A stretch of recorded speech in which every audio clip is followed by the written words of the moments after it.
Hello students, last video में आप लोगों ने सेकेंड वीक का डेवलपमेंट पढ़ लिया था।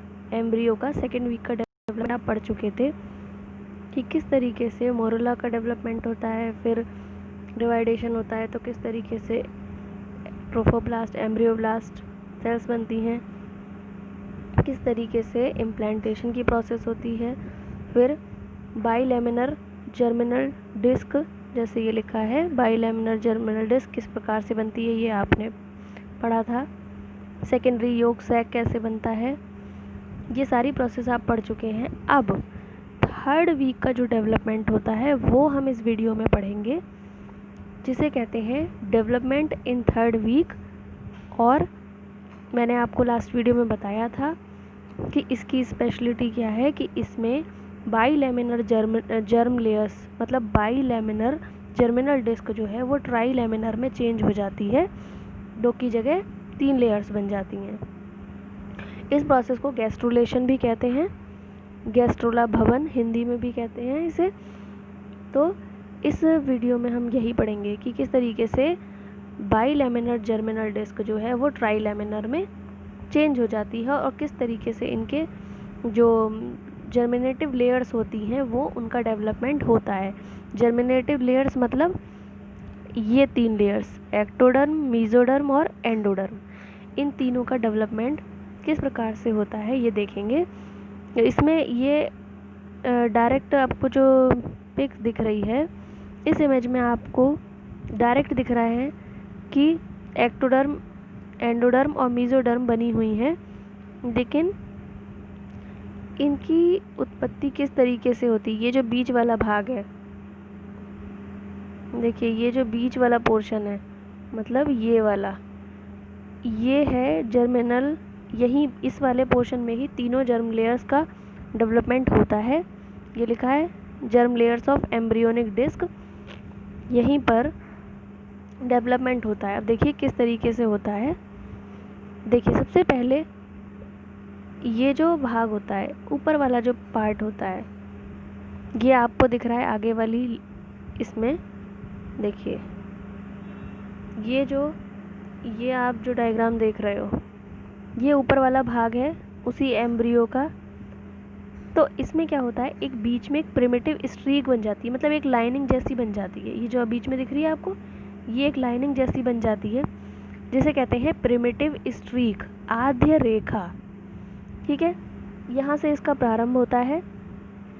और जो सेकेंड वीक का डेवलपमेंट आपने पढ़ा था वहाँ तक जो जर्मिनल डिस्क होती है वो बाइलेमिनर रहती है सेकेंड वीक के एंड तक। लेकिन जैसे ही थर्ड वीक होता है स्टार्ट, यहीं से इनका जो थर्ड लेयर होती है ट्राई लेमिनर बनना स्टार्ट हो जाती है, ट्राई लेमिनर जर्मिनल डिस्क बनना स्टार्ट हो जाती है। अब सबसे पहले क्या होता है, प्रिमिटिव स्ट्रीक बनती है, बीच में एक लाइनिंग जैसी। ऊपर की साइड ये जो छोटा सा आप पॉइंट देख रहे हैं ये क्या है, प्रिमिटिव नोड। ये प्रिमिटिव नोड और प्रिमिटिव स्ट्रीक बनती है सबसे पहले ऊपर वाले पोर्शन में। जो एमनियोटिक कैविटी वाला भाग है उसमें प्रिमिटिव नो स्ट्रीक, ये मतलब लाइनिंग, और ये प्रिमिटिव नोड, ये जो पॉइंट जैसा देख रहे हैं आप, ये प्रिमिटिव नोड है, ये सबसे पहले बनती है। जैसे ही ये बनती है, ये दिख रहा है प्रिमिटिव स्ट्रीक, ये वाला पोर्शन प्रिमिटिव स्ट्रीक कहलाता है। तो इस भाग की जो कोशिकाएं होती हैं वो अंदर की तरफ फोल्ड होना स्टार्ट हो जाती हैं, मतलब नीचे। ये देखो आपको एरो भी दिख रहा है इस तरीके से अंदर की तरफ, फिर ये ऐसे करके ये ऐसे इन्वेजिनेट है, मतलब मुड़ना स्टार्ट हो जाती है। कौन सी सेल्स, जो एपीब्लास्ट की सेल थी। देखिए आपने लास्ट में देखा था ये एपीब्लास्ट थी, ऊपर वाली एपीब्लास्ट, ये एपीब्लास्ट थी, नीचे वाली हाइपोब्लास्ट थी, ये आपने देख लिया था। तो जो एपीब्लास्ट की कोशिकाएं थी, ये जो आपको दिख रही हैं, ये एपीब्लास्ट की कोशिकाएं अंदर की तरफ मुड़ना स्टार्ट हो जाती हैं, मतलब प्रिमिटिव स्ट्रीक की तरफ अंदर की तरफ मुड़ना स्टार्ट हो जाती हैं और नीचे की तरफ ऐसे बढ़ती जाती हैं ऐसे करके। जो ये येलो वाले जो आप पोर्शन देख रहे हैं ये क्या है, हाइपोब्लास्ट वाला, और ये ऊपर ब्लू वाला पोर्शन जो है वो कौन सा है, एपीब्लास्ट वाला पोर्शन। तो ये एपीब्लास्ट की जो कोशिकाएं होती हैं वो प्रिमिटिव स्ट्रीक की तरफ ऐसे मुड़ना स्टार्ट हो जाती हैं, मतलब इन्वेजिनेट होना स्टार्ट हो जाती हैं। इस प्रोसेस को बोलते हैं इन्वेजिनेशन। तो एपीब्लास्ट की जो कोशिकाएं होती हैं वो हाइपोब्लास्ट वाली कोशिकाओं की जगह पर आ जाती हैं, और जैसे ही ये कोशिकाएं हाइपोब्लास्ट वाली जगह पर आती हैं तो वो हाइपोब्लास्ट की कोशिकाएं अब क्या कहलाती हैं, मतलब हाइपोब्लास्ट की जगह पर एपीब्लास्ट की कोशिकाएं आ जाती हैं और अब ये कहलाती हैं एम्ब्रियोनिक एंडोडर्म। मतलब कि सबसे पहले जो लेयर बनेगी, मैंने आपको बताया था 3 लेयर्स होती हैं, एक एक्टोडर्म, मेसोडर्म और एंडोडर्म। तो सबसे पहले जो जर्म लेयर बनती है वो कौन सी बनती है, सबसे नीचे वाली, यानी एंडोडर्म। अगर आपसे क्वेश्चन पूछा जाए सबसे पहले कौन सी जर्म लेयर का फॉर्मेशन होता है, तो आंसर इज क्या होगा, आंसर इज एंडोडर्म। एंडोडर्म सबसे पहले एंडोडर्म का फॉर्मेशन होता है, मतलब एपीब्लास्ट की कोशिकाएं नीचे आके हाइपोब्लास्ट कोशिकाओं का स्थान ले लेती हैं और ये किस में कन्वर्ट हो जाती हैं, एम्ब्रियोनिक डेवलपमेंट। और जो हाइपोब्लास्ट की कोशिकाएं नीचे होती हैं वो धीरे धीरे समाप्त हो जाती हैं। ओके, उसके बाद क्या होता है, फिर जो एपीब्लास्ट की सेल्स होती हैं बची हुई थोड़ी और एपीब्लास्ट की कोशिकाएं होती हैं, फिर सबसे पहले एंडोडर्म तो बन गई, डेफिनेटिव एंडोडर्म। डेफिनेटिव एंडोडर्म मतलब एंडोडर्म बन गई, ये नीचे सबसे नीचे की लेयर बन गई एंडोडर्म। अब जो एपीब्लास्ट की कोशिकाएं होती हैं वो बीच में इन्वेजिनेट होना स्टार्ट हो जाती हैं, मतलब एंडोडर्म के और एपीब्लास्ट के बीच में। ये मान लीजिए एपीब्लास्ट है, ये एंडोडर्म है, तो ये वाली कोशिकाएं ऐसे करके इस बीच वाले स्पेस में इन्वेजिनेट होना स्टार्ट हो जाएंगी, मतलब उसकी जगह पर आना स्टार्ट हो जाएंगी। और जैसे ही ये बीच में आएंगी तो ये वाली लेयर क्या कहलाएगी, mesoderm. Mesoderm. Second germ layer कौन सी बन गई, मेसोडर्म। Endoderm, mesoderm.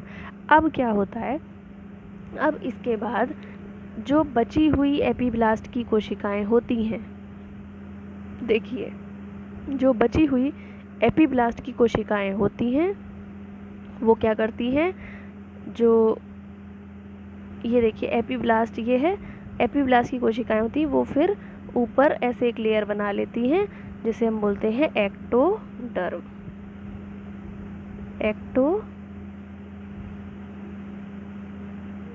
एक्टोडर्म इसे बोलते हैं एक्टोडर्म। ठीक है, अगर आपको पिछले डायग्राम में ना समझ में आया तो फिर देख लो कि बी ऊपर वाला जो ऐसे करके पोर्शन होता है उसमें एक ग्रूव जैसी बन जाती है बीच में, और सारी कोशिकाएं जो है एपीब्लास्ट की ऐसे करके अंदर की तरफ मुड़ना स्टार्ट हो जाती हैं। और एपीब्लास्ट की कोशिकाएं जो सबसे पहले नीचे वाली कोशिका में, मतलब नीचे वाली हाइपोब्लास्ट कोशिकाओं का स्थान लेती हैं और बना लेती हैं क्या, एंडोडर्म। और एंडोडर्म के बाद फिर एपीब्लास्ट की कोशिकाएं बीच में स्पेस लेती हैं, एरो बना हुआ है देख लीजिए आप लोग। तो ये वाली लेयर्स यहाँ पे जो कोशिकाएं आती हैं एपीब्लास्ट की वो कहलाती हैं क्या, मेसोडर्म। ये देखिए माइग्रेटिंग सेल लिखा है, माइग्रेटिंग सेल हो मेसोडर्म। मेसोडर्म। और फिर जो ऊपर की बची हुई कोशिकाएं होती हैं वो एपीब्लास्ट की, वो क्या कहलाती, उसी से क्या बनती हैं, फ्यूचर एक्टोडर्म।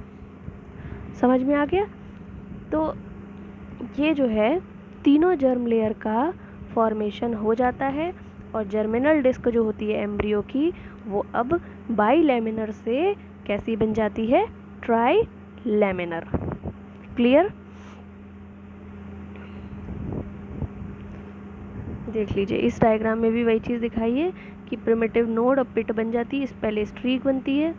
देख लीजिए आपको जैसे भी जिस डायग्राम में भी समझ में आए, ये नोड है, ये स्ट्रीक है, मतलब लाइनिंग टाइप की, यहीं से कोशिकाएं इन्वेजिनेट होती हैं। और एपीब्लास्ट की कोशिकाएं सबसे पहले नीचे, फिर बीच में, फिर ऊपर वाली जो स्पेस होता है एपीब्लास्ट की कोशिकाएं होती हैं वो किस में चेंज हो जाती हैं, एक्टोडर्म में। सबसे पहले एंडोडर्म, फिर mesoderm, then ectoderm. I hope आप लोगों को ये चीज़ समझ में आ गई होगी। अब इसके आगे ऑर्गेनोजेनेसिस की प्रोसेस हम पढ़ेंगे।